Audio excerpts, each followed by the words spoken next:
যে ছাত্ররা যে একটা রাজনৈতিক দল গঠন করছে সে ব্যাপারে কথা বলেছেন।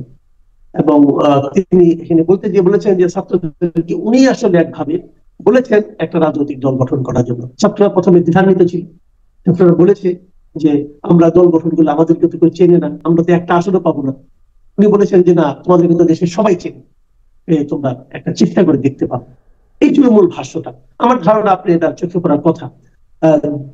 তো এই যে প্রেক্ষিতটা, যে ছাত্রদেরকে রাজনীতিতে উদ্বুদ্ধ করা ডক্টর ইউনূসের যে আকাঙ্ক্ষা প্রচেষ্টা, এটা কি আপনার কি মনে হয়? এটা এক নম্বর কথা হলো, এটা আপনি কিভাবে দেখছেন? আর দ্বিতীয় যে জিনিসটা, এটা কি ডক্টর ইউনূসকে আমরা একটা তত্ত্বাবধায়ক সরকার বলেন অথবা অন্তর্বর্তীকালীন সরকার বলেন, সেই সরকারের যে কাছ থেকে যে নিরপেক্ষতাটা প্রত্যাশা করি, সেই নিরপেক্ষতাটা কি কিছু হলেও ক্ষুণ্ণ হচ্ছে না? আপনি এটা কিভাবে দেখছেন আসলে?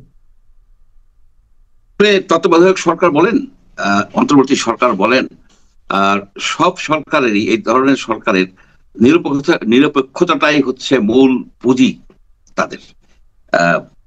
এখানে আপনি দেখেন যে বাংলাদেশে বেশ কয়েকটা তত্ত্বাবধায়ক সরকার ছিল।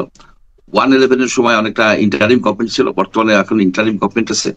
সবগুলি এই সরকারে, এই ধরনের সরকারে যারা উপদেষ্টা হয়েছেন এ পর্যন্ত কমপক্ষে 100, 150 এমনকি 200 হতে পারে উপদেষ্টা হয়েছেন, কেউই কিন্তু কোনো সময় রাজনীতি করেন নাই বা রাজনৈতিক দলের সাথে সংযুক্ত ছিলেন না বা কোনো নির্বাচন করেন নাই। এবং যখন তাদের এই উপদেষ্টা পদটা তাদের যখন অবসান হয় বা তারা যখন রিটায়ার করেন এই উপদেষ্টা পদ থেকে, তারপরেও কিন্তু কেউ করেন নাই। অর্থাৎ এক ধরনের অরাজনৈতিক ব্যক্তিদের নিয়ে এই ধরনের সরকার গঠনের একটা ঐতিহ্য ছিল। শুধুমাত্র একটা ব্যতিক্রম আমরা লক্ষ্য করেছি, যে 1991 সালে জাস্টিস শাহাবুদ্দিনের নেতৃত্বে যে তত্ত্বাবধায়ক সরকার গঠিত হয়েছিল, সেই সরকারের কিন্তু ডক্টর ইউনূস একজন অ্যাডভাইজার ছিলেন। উনি 2006 সনে আবার একটা রাজনৈতিক দল করেছিলেন, অল্প কয়েক সপ্তাহ পরে উনি বাদ দিয়ে দিয়েছিলেন, কিন্তু উনি অ্যাক্টিভলি রাজনীতিতে নেমে পড়ছিলেন। এটা কিন্তু একটা অনৈতিক কাজ হয়েছে। উনি একসময় নিরপেক্ষতার জন্যই তো ওনাকে নেওয়া হয়েছিল আপনার 1991 সালে। এখন আমরা যেটা দেখতেছি যে উনারই যারা ছাত্র উপদেষ্টা, তাদেরকে উনি বলছেন যে তোমরা একটা রাজনৈতিক দল করো, এবং উনি তাদেরকে উৎসাহ প্রদান করছেন। উনি এক জায়গায় প্রথমেই একবার বলেছেন যে ছাত্ররাই হচ্ছে ওনার প্রাথমিক নিয়োগকর্তা। এখন এই কথার মাধ্যমে, এবং রাজনৈতিক দল গঠন হয়ে যাবে ছাত্রদের দ্বারা আপনি ধরেন 3 সপ্তাহ পরে, এখন এই উপদেষ্টারাও নাকি সেখানে 2-1 যে জয়েন করবেন।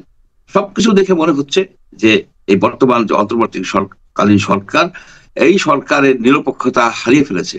এই সরকারের উপরে রাজনৈতিক দলগুলি আপনার আস্থা রাখতে পারবে না, এবং এর জন্য দায়ী করব আমি এই ছাত্রদেরকে না, আমি ছাত্রদেরকে দায়ী করব না, মূলত আমি দায়ী করব ডক্টর ইউনূসকে। উনি কেন তাদেরকে এনকারেজ করতেছেন?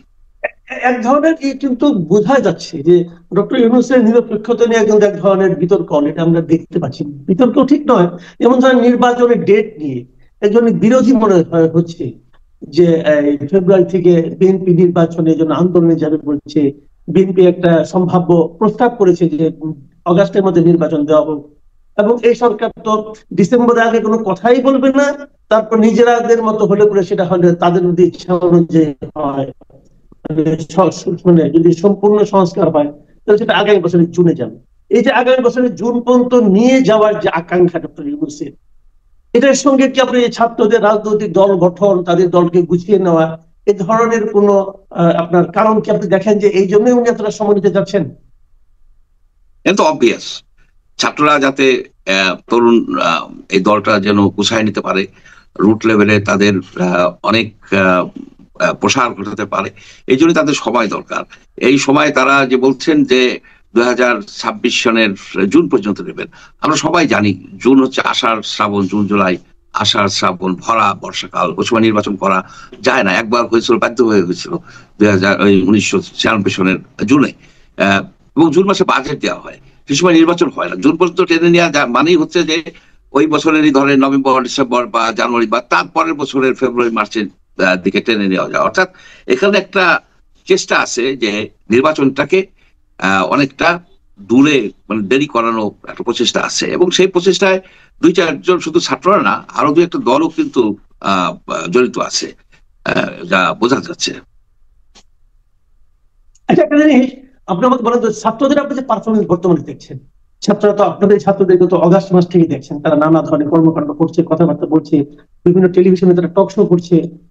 এবং আমি তো দেখছি যে প্রায় প্রতিটা টেলিভিশনেরই মানে টক শোতে যারাই থাকছে তাদের মধ্যে মানে অবধারিত ভাবে একজন মানে ছাত্র প্রতিনিধি থাকছে, তারা নানা কথা বলছে। এই যে তাদের কথাবার্তা, তাদের কর্মকাণ্ড, এই সবগুলো মিলিয়ে জুলাই আগস্টের তুলনায় এখন কি ছাত্রদের জনপ্রিয়তা, গ্রহণযোগ্যতা মানুষের কাছে আগের চেয়ে বেড়েছে না কমেছে? না, এখন তো আপনার সেই যে জনপ্রিয়তা থাকার তো কোনো প্রশ্ন আসে না। এই কারণে আসে না, ওই সময় সবাই ছাত্রদের পেছনে, যারা আন্দোলন করছে তাদের পেছনে এই জাতি সম্পূর্ণভাবে ঝাঁপাই পড়ছিল। কারণ তাদের সামনে ছিল যে একটা হিংস্র এক ডিক্টেটর, তাকে অপসারণ করাই ছিল এই জাতির সকলের প্রধান উদ্দেশ্য। সেই উদ্দেশ্য তারা সফল হয়েছে।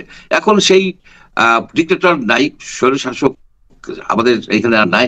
সুতরাং এখানে তাদের সেই ঐক্য বা সেই ধরনের চেতনা থাকার কথা না। এটা এটা যে ছাত্ররা যে অজনপ্রিয় হয়ে গেছে কিংবা আরো বেশি পপুলার হয়েছে সে বিষয় না। বিষয়টা হচ্ছে যে ইস্যুতে সবাই ছাত্রদের পেছনে, ছাত্ররা স্পিয়ার হেডেড করছে এই আন্দোলনটাকে, তার পেছনে দাঁড়াচ্ছিল, সেই ইস্যু সলভ হয়ে গেছে।